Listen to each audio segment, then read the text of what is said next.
మా వీడియో నచ్చిందా? వెంటనే లైక్ అండ్ కామెంట్ చేయండి. ఇంకా మా Andhra Vilas movie news channel కు సబ్స్క్రైబ్ చేసి నూతన వీడియోల కోసం బెల్ ఐకాన్ క్లిక్ చేయండి. మాస్ మహారాజా రవితేజ మాస్ జాతర సినిమాతో పవర్ఫుల్ రైల్వే పోలీస్ ఆఫీసర్గా ప్రేక్షకుల ముందుకు వచ్చారు. అక్టోబర్ 31న విడుదలైన ఈ చిత్రం పాజిటివ్ టాక్తో దూసుకుపోతోంది.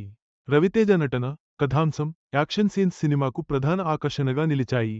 మాస్ మహారాజా చాలా రోజుల తర్వాత పవర్ఫుల్ రైల్వే పోలీస్ ఆఫీసర్గా అలరించేందుకు ప్రేక్షకుల ముందుకు వచ్చేశారు.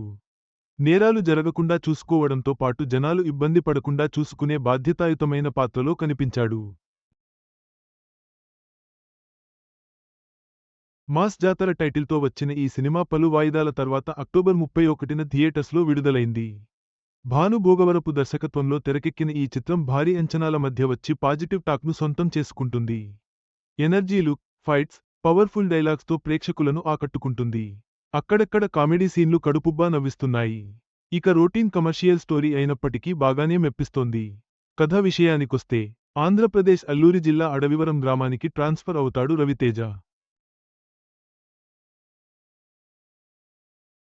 కానీ ఆ గ్రామం విలన్ నవీన్ చంద్ర కంట్రోల్లో ఉంటుంది.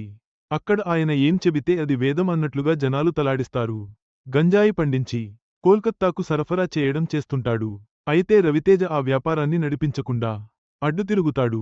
నవీన్ చంద్రకు పోలీసులతో పాటు రాజకీయ నాయకుల అండదండలు ఉంటాయి.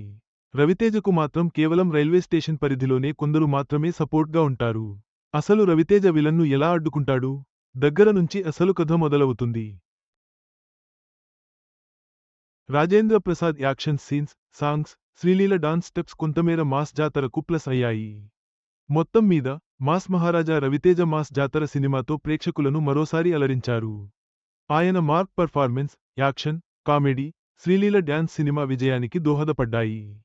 ఇది మాస్ ప్రేక్షకులను తప్పకుండా ఆకట్టుకుంటుంది. ఈ వీడియో మీకు నచ్చినట్లయితే లైక్ చేయండి. మీ స్నేహితులకు షేర్ చేయండి. మా ఆంధ్రవిలాస్ ఛానల్ను సబ్స్క్రైబ్